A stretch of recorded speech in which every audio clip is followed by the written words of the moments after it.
हाय दोस्तों, कैसे हैं आप सब। चलिए फिर से आज हम लोग बिहार के राजनीति के ऊपर बात करेंगे, लेकिन आज मुद्दा थोड़ा सा अलग है। और वो मुद्दा है निश्चित तौर पर बिहार से संबंधित, बिहार के राजनीति से संबंधित। हम इतिहास में नहीं जा रहे, लेकिन थोड़ा सा आउटलाइन, इंट्रोडक्शन एक तरफ से आपको एक तरह से आपके सामने रखेंगे कि 1947 से लेकर के 1967 तक लगभग केवल एक पार्टी के नेतृत्व में बिहार में सरकार रही। 1967 से 90 के बाद बहुत सारे छोटी छोटी पार्टियां भी बनी, कांग्रेस से टूटकर बनी, गैर कांग्रेसी सरकार बनी। और गैर कांग्रेसी सरकार वहां बनी तो एक वहां सामाजिक क्रांति का, आप कह सकते हो, वो क्रांति कोई हथियार के द्वारा क्रांति नहीं की गई थी, एक वैचारिक क्रांति थी। और उस वैचारिक क्रांति ने वहाँ के कांग्रेस के सरकार को बदल के रख दिया। और पहली बार गैर कांग्रेसी सरकार बनी, बहुजनों या आप कह सकें पिछड़े दलितों की आवाज़ सुनी गई, लेकिन उसमें भी बहुत तरह की राजनीति की गई। वहाँ पर जो दलित थे, अनुसूचित जाति थे, उनको ओबीसी के खिलाफ लड़ाने का प्रयास किया गया। बहुत तरह से वहाँ पे वहाँ की राजनीति में उलटफेर हुआ। बहुत तरह से आप कह सकते हैं पूर्व मुख्यमंत्री जो आपके भारत रत्न कर्पूरी ठाकुर जी थे, उनके खिलाफ कैसी कैसी गालियाँ दी गई जब उन्होंने रिजर्वेशन लाया। दरोगा प्रसाद राय जब मुंगरी लाल कमीशन लाए, उसके समय कैसी कैसी बातें की गई। उसके बाद 90 में नए एक क्रांति की शुरुआत होती है। हम इसको क्रांति इसलिए मानते हैं क्योंकि सत्ता और संसाधनों पर उस समय तक किसी खास जातियों का वर्चस्व था बिहार के अंदर, और वो एक बदलाव दिखा 1990 में जब लालू जी के नेतृत्व में वहाँ सरकार बनी।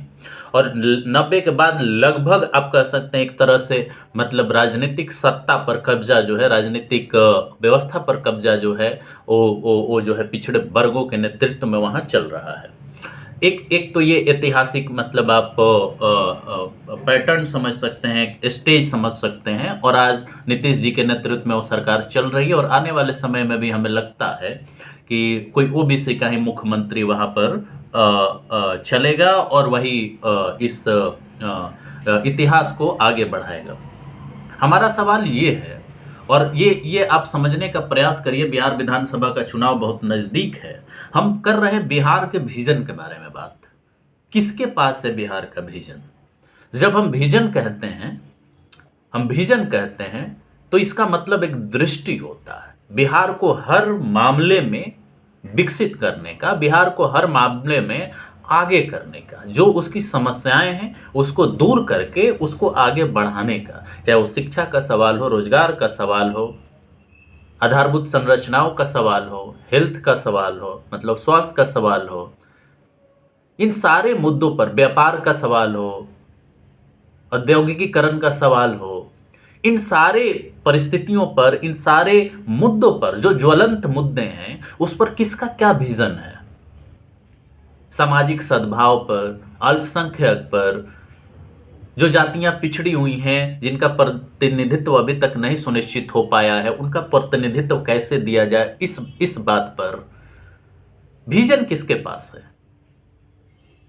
कौन वो विजन ले करके चल रहा है? या केवल और केवल हमारी राजनीति वोट बैंक पर सीमित हो गई है? और निश्चित तौर पर हम इसको गलत नहीं मानते। वोट बैंक की राजनीति गलत राजनीति नहीं है। और खास करके वो लोग भी जो कहते हैं कि राजनीति गलत है, वो शायद मानसिक रूप से आज भी मैच्योर नहीं हो पाए। राजनीति कभी भी गलत नहीं होती। राजनीति को चलाने वाले लोग गलत होते हैं। वो अपने निहित स्वार्थ के लिए उसका इस्तेमाल जब करते हैं तो लोगों को लगता है कि राजनीति गलत है। राजनीति अगर नहीं रहेगी तो आप एग्जिस्ट नहीं कर सकते, आपका अस्तित्व खत्म हो जाएगा। राजनीति के बदौलत आप हैं। जो राज्य है, जो सरकार है, जो व्यवस्था है, वो राजनीति के बदौलत है। समझिए इस बात को। लेकिन राजनीति का गलत इस्तेमाल जब लोग करते हैं, आपका हक नहीं मिलता है, व्यवस्था खराब हो जाती है, न्याय नहीं मिलता है, आपका प्रतिनिधित्व नहीं मिलता है, आपका वाजिब हक नहीं मिलता है, तो आपको लगता है कि राजनीति ही खराब है।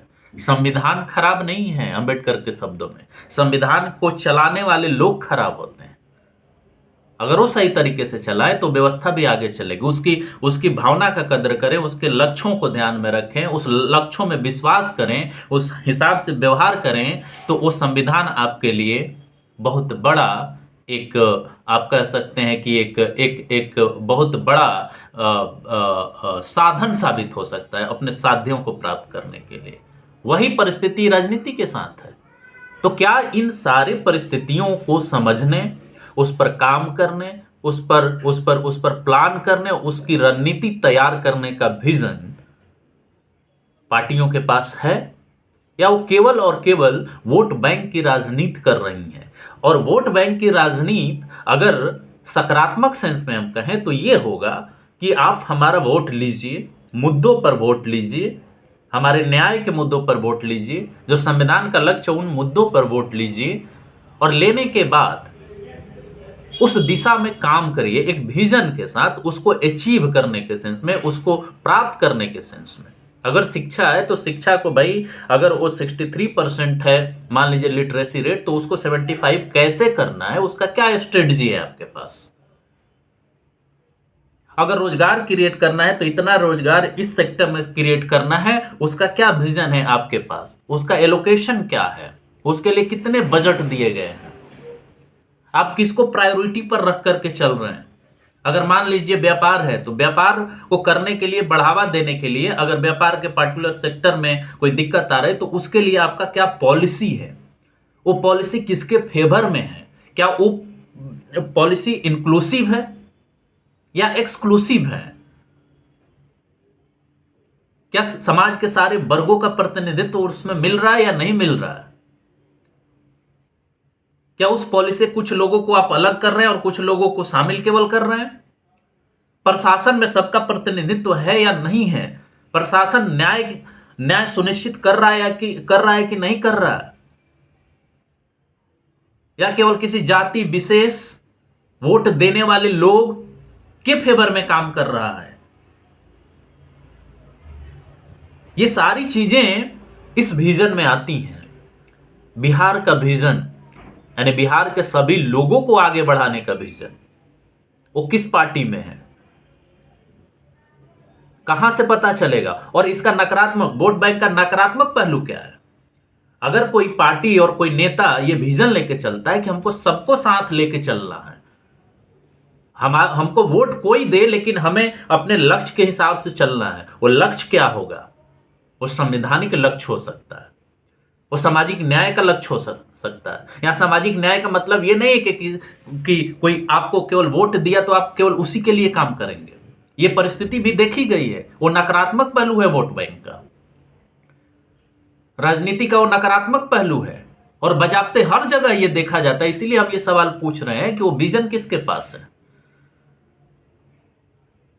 जैसे आप देखिए, हम इसीलिए वो पहले इंट्रोडक्शन में आपको बताए थे कि 1967 तक जो है कांग्रेस की सरकार रही, सत्ता से लेके संसाधन पर, राजनीतिक सत्ता, सामाजिक सत्ता, जो संगठन की सत्ता, उन सब पर उच्च जातियों का कब्जा रहा, अपर कास्ट का कब्जा रहा। लेकिन वो बात करते थे सबकी, पिछड़ों की, दलितों की, आदिवासियों की, लेकिन कभी हक नहीं देते थे, केवल वोट लेते थे उनसे। कैप्टिव वोटर, गुलाम वोटर की तरह उनसे केवल वोट लिया जाता था। वो उनको अधिकार नहीं देना चाहते थे। बात सबके लिए करते थे कि हम आपके लिए काम कर रहे हैं, हम राजनीतिक आंदोलन से आए हुए लोग हैं, हमारे अंदर समानता है, हमारे अंदर न्याय की भावना है, लेकिन थी नहीं। ये बात समझिए आप। मतलब हम साफ साफ कह रहे हैं कि बिहार का कोई विजन उनके पास नहीं था। उनका विजन केवल सेलेक्टिव था, लिमिटेड था, कुछ जातियों के प्रति, कुछ लोगों के प्रति, केवल उन्हीं के लिए फायदा पहुंचाते थे। सत्ता में सबसे वोट लेके आते थे, लेकिन काम किसके लिए करते थे?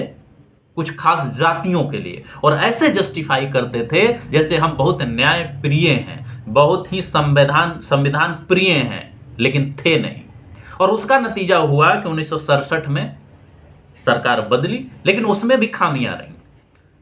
वो आंदोलन कंटिन्यू जारी रहा उस न्याय के मांग को लेकर के, लेकिन उसमें भी खामियां रही। जब सत्ता में लोग आए तो किसी खास जाति और बिरादरी पर फिर सीमित हो गए। वो एक अलग कंट्राडिक्शन, एब्रेशन देखने को मिलता है राजनीति में, और ये हर जगह है। जो कोर उसका वोट बैंक है वो उसी की तरफ मुड़ जाता है। लेकिन ऐसा भी नहीं है कि हमेशा उसी की तरफ मुड़ता है, लेकिन एक गुणात्मक बदलाव होता है उससे। गुणात्मक बदलाव हुआ 1967 में जब महामाया प्रसाद सिन्हा की सरकार बनी, लेकिन वो भी अपर कास्ट थे, उनके मंत्रिमंडल में भी डोमिनेंस उन्हीं का रहा। जिसके लिए वो सरकार बदली गई वो लक्ष्य पूरा नहीं हुआ, लेकिन बाद के दिनों में वो भी पूरा हुआ।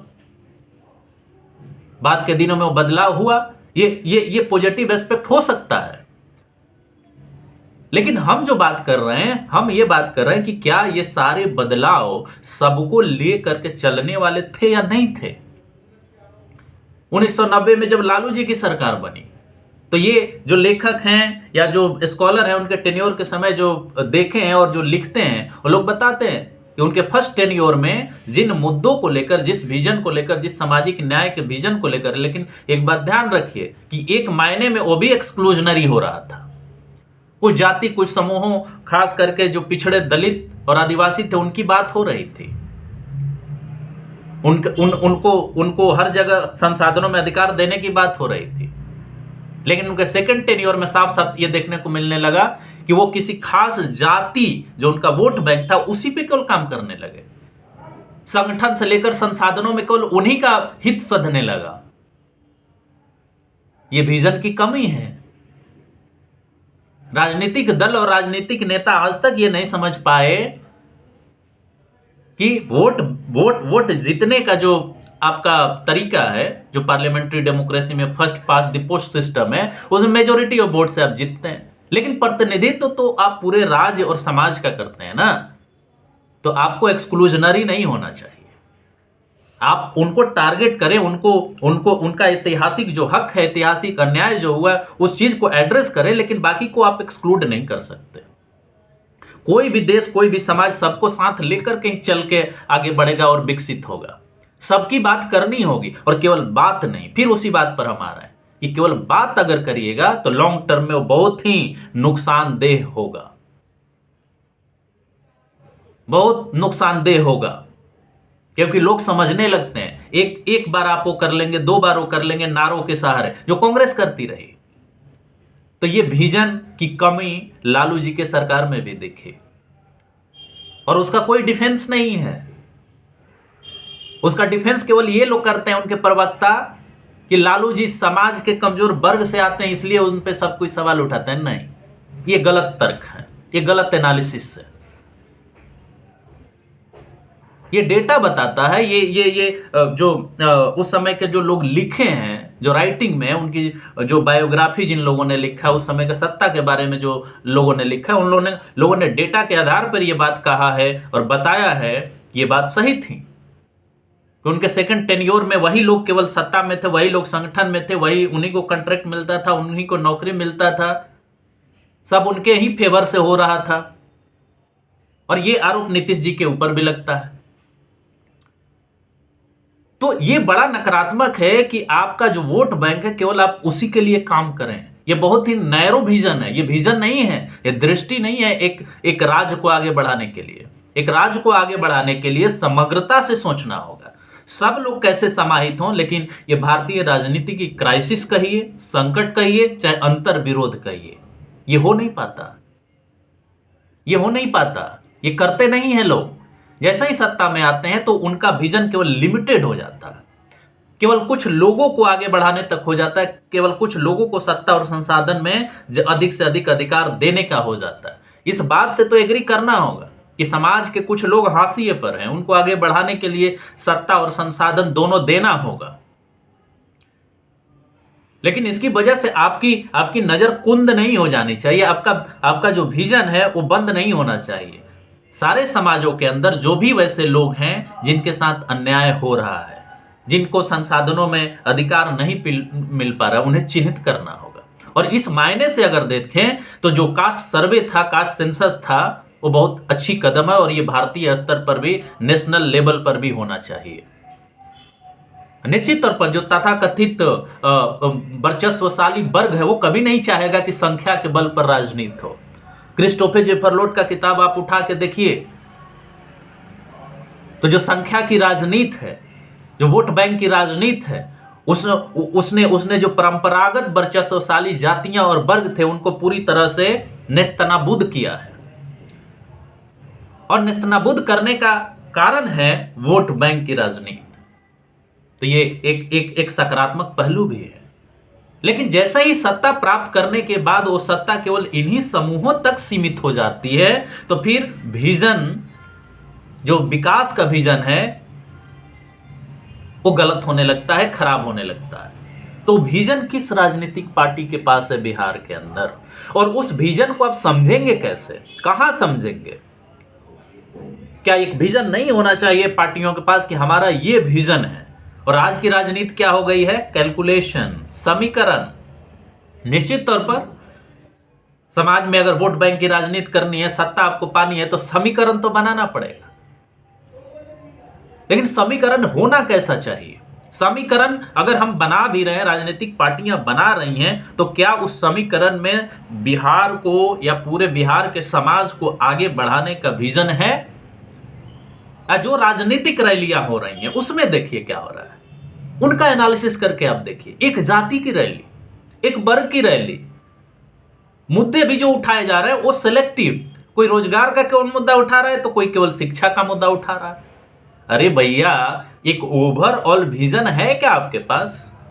अब कांग्रेस की रैली चल रही है, उसमें पलायन, रोजगार और शिक्षा, ये 3 मुद्दे। क्या और कोई मुद्दे नहीं है क्या? अभी नागमणि कुशवाहा का रैली हुआ, वो केवल कुशवाहा और दांगी की बात कर रहे हैं। माझी की रैली हुई तो वो केवल दलित की बात कर रहे हैं। पटेलों की रैली हुई, वो केवल कुर्मी कुशवाहा की बात कर रहे हैं। क्या यही समग्र रणनीति है बिहार के विकास की? अरे भाई, कुनबा जोड़ने की बात करिए। कोई यादव रैली कर रहा है, कोई कुशवाहा रैली कर रहा है, कोई माझी रैली कर रहा है, कोई पासवान रैली कर रहा है, कोई पद यात्रा कर रहा है तो उसमें लिमिटेड मुद्दा रख रहा है, कोई पद यात्रा कर रहा है तो वो केवल कांग्रेस के समय की जो दुर्गति थी या सामाजिक अन्याय था उसकी बात ही नहीं कर रहा है, केवल 90 के बाद बात कर रहा है, किसी खास जाति को टारगेट कर रहा है। अगड़ा है तो पिछड़ा को टारगेट कर रहा है, पिछड़ा है तो अगड़ा को टारगेट कर रहा है। क्या यही है बिहार का विजन? क्या यही है शिक्षा का विजन?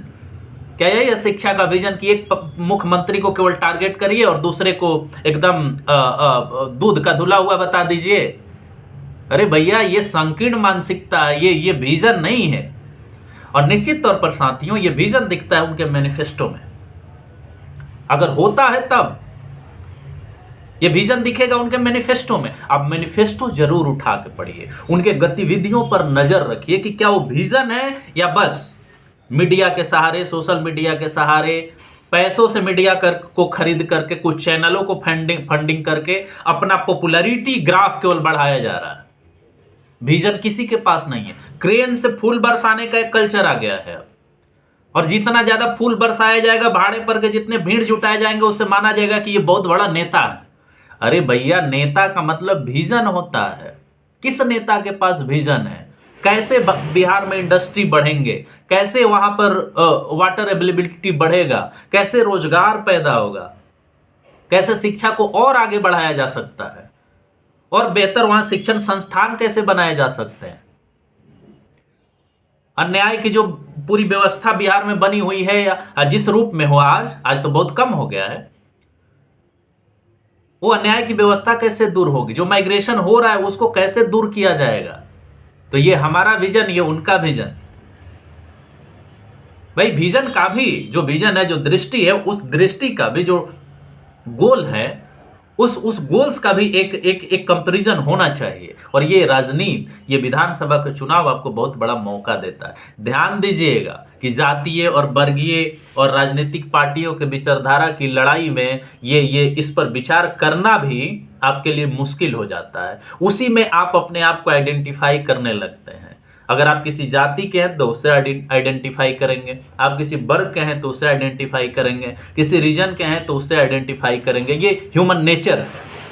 लेकिन अगर बिहार को विकसित करना है, उसको आगे बढ़ाना है, तो एक विजन आपको लेके चलना होगा, और वो विजन व्यक्तिगत नहीं हो सकता, वो कलेक्टिव होगा। और ये विजन अभी किसी के पास देखने को नहीं मिल रहा है। सारे लोग सेलेक्टिव प्रयास कर रहे हैं। कोई लंदन से आता है और बोलता है कि बिहार ऐसे विकसित होगा, वो एक दूसरे को गाली देना शुरू करता है और उसी से समझता है कि बिहार विकसित हो जाएगा। उसको ग्राउंड की जानकारी भी नहीं है। वो हमेशा बाहर रह के पढ़ा लिखा, बिहार के बारे में कुछ नहीं पता है, लेकिन उसको लगता है कि मैजिक वांड लेके आया है और तुरंत बिहार की सारी समस्याओं को दूर कर देगा। अरे भैया, ऐसे आप कभी भी उस वहां के राजनीति में स्टेब्लिश तक नहीं हो सकते, ये समझना होगा। और निश्चित तौर पर दोस्तों, उनके मैनिफेस्टो को जरूर देखिएगा, उनके एक्टिविटी को तो देखिए कि वो कैसी राजनीति कर रहा है, किनका प्रतिनिधित्व उनके संगठन में है, किनका प्रतिनिधित्व उनके उनके आंदोलनों में है, उनके रैलियों में है, वो क्या बातें कर रहे हैं। और इसके साथ साथ उनका मैनिफेस्टो जरूर उठा के देखिए कि मैनिफेस्टो में किन की बात तो कर रहे हैं, किन की बात नहीं कर रहे हैं। क्या बिहार को विकसित करने का 20-25 साल के भविष्य का विजन उनके पास है क्या? और अगर नहीं है तो बिहार को कैसे विकसित करेंगे? इसका मतलब केवल वो वोट आपका लेना चाहते हैं। ये पूछिए अधिकार से कि आने वाले समय में आप सरकारी रोजगार कैसे देंगे, आने वाले समय में प्राइवेट सेक्टर में कितना जॉब होगा, हेल्थ में आप क्या करेंगे, कितना हॉस्पिटल खोलेंगे, किनको फ्री में आप स्वास्थ्य सेवाएं देंगे, किनको शिक्षा देंगे, ट्रेनिंग इंस्टीट्यूट्स कितने बनेंगे, मेडिकल इंस्टीट्यूट्स कितने बनेंगे, आईआईटीज कितने बनेंगे, आईटीआईज कितने बनेंगे, ह्यूमैनिटीज सब्जेक्ट के लिए कितने इंस्टीट्यूशंस खोले जाएंगे, वैकेंसी कब भरी जाएंगी। इन बातों पर यह ध्यान रखिए कि राजनीति के बड़े चालू होते हैं, बड़े सातिर होते हैं, आपके पूरे माइंड को जाति की तरफ लेके चले जाएंगे, जातीय संघर्ष की तरफ, सांप्रदायिक संघर्ष की तरफ। हिंदू खतरे में तो मुस्लिम खतरे में, पाकिस्तान जिंदाबाद तो हिंदुस्तान मुर्दाबाद, हिंदुस्तान जिंदाबाद पाकिस्तान मुर्दाबाद। इन सारे नारों के द्वारा आपके जो जेन्युइन, आपके जो जो जो जरूरी मुद्दे हैं उनको भटकाया जाता है। और अगर आप भटकेंगे तो फिर बिहार विकसित होने से वंचित रह जाएगा। तो आप कहिए कि भाई आप मुद्दे पर बात करिए, आप विजन बताइए कि हमारा विजन क्या है।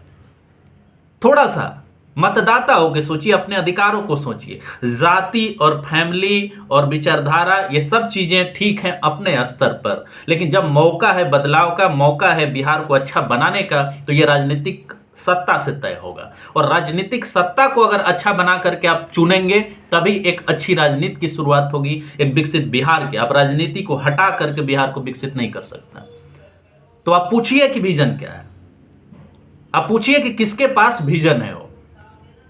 अगर वो विजन नहीं है तो आप कैसे बिहार को विकसित करने की बात करते हैं? केवल लॉलीपॉप दे करके नहीं होगा, महिलाओं को 2000-2500 केवल देने से नहीं होगा, स्टूडेंट्स को केवल फेलोशिप और स्कॉलरशिप देने से नहीं होगा, वो भी जरूरी है। लेकिन शिक्षा, स्वास्थ्य, रोजगार, औद्योगिकीकरण, आधारभूत संरचनाएं, इंस्टीट्यूशंस, रेलवे नेटवर्क, बस नेटवर्क, ये सारी चीजें जरूरी हैं आज के लिए। इन्वेस्टमेंट बहुत ज्यादा जरूरी है, पर्यावरण का संरक्षण बहुत ज्यादा जरूरी है। लेकिन क्या इस पर कोई पार्टियां बात कर रही हैं?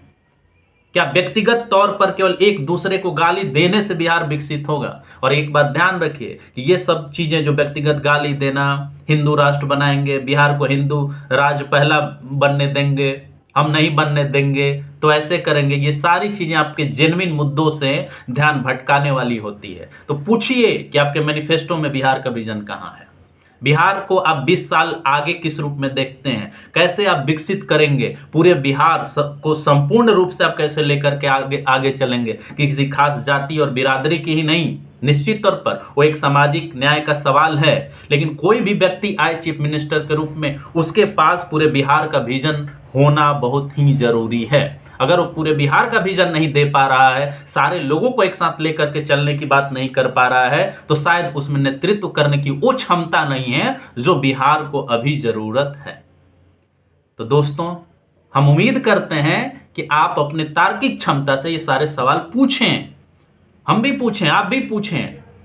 जितना क्वेश्चन कीजिएगा, जितना सवाल कीजिएगा, उसी से लोकतंत्र मजबूत होगा और संविधान का जो लक्ष्य हो प्राप्त होगा। तो इसी के साथ मैं अपनी बात को समाप्त करता हूं और हम उम्मीद करते हैं कि हमारा वीडियो आपको अच्छा लग रहा है। बिहार के इस चुनाव पर स्पेशली जो आ रहा है, तो आप हमारे चैनल को लाइक करें, सब्सक्राइब करें और लोगों के बीच शेयर करें। इससे हमें भी खुशी मिलेगी और हमें मोटिवेशन भी मिलेगा कि इन मुद्दों पर हम बात आपके साथ करते रहें। तो इसी के साथ हमें इजाज़त दे कि मैं अपनी बात समाप्त करूं। नमस्कार, धन्यवाद। हमेशा अपना ख्याल रखिए और बिहार के राजनीति को बड़े गौर से ऑब्जर्व करिए और देखिए कि बिहार को किधर ले जाना है। ये सबकी सामूहिक रिस्पॉन्सिबिलिटी है। तो इसी के साथ मैं अपनी बात को समाप्त करता हूं। नमस्कार, धन्यवाद, जय हिंद, जय भारत।